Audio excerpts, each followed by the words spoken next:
Assalamualaikum, welcome to the YouTube channel पे यत्सा नाव छ देसी जायका विद इंशा वीडियो स्टार्ट करने ब्रोंट अगर तुम सान चैनल पे नए छो चैनल करो सब्सक्राइब तो वीडियो वुचो एंडस तम बराबर आज बना बह नदर तो चिकन कटलेट्स यम वारिया ज़्यादा मज़ेदार बनान तो करो अजिच रेसिपी स्टार्ट अत खतर छ तम नदर बी बोनलेस चिकन नील मरचांगन तो गंड वन कॉकुड़ असल पे चेटुन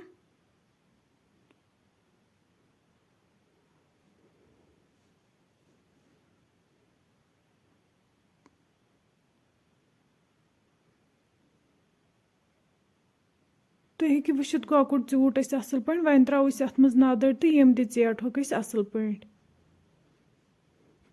कॉकुड़ तो नदर चीट वन त्रो अत मज नील मरचांगन तो गंड अमन तह हल्क चेट हिव दिन वन कड़ो अकिस बानस मज नेबर अत मज त्रो मरचांगन चमचे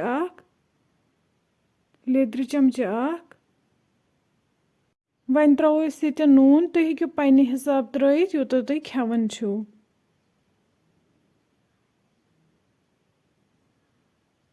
यम मसाल वन रलावन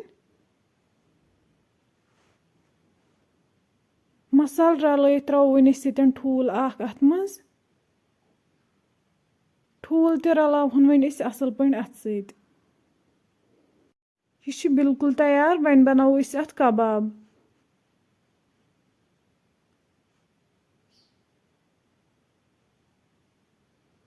ये नी लूड़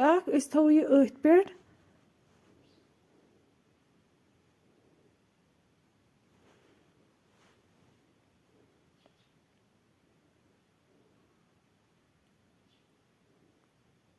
तुम हेकि वुचित सोन कबाब बिल्कुल रेडी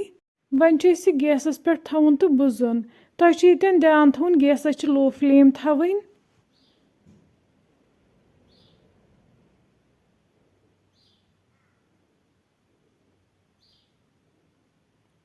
तुम हेकि वुचित सोन कबाब आव असल पे बुजन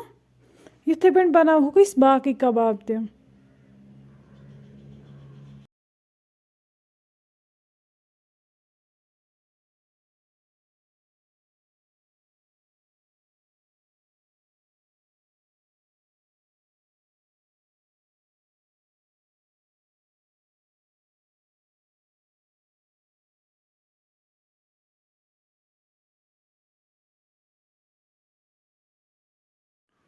सन कबाब गई तैयार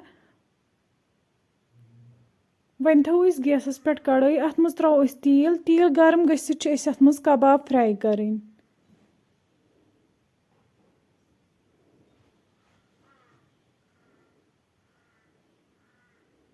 कबाब गई असल पे फ्राई वन कड़ोक अकिस बानस मज नेबर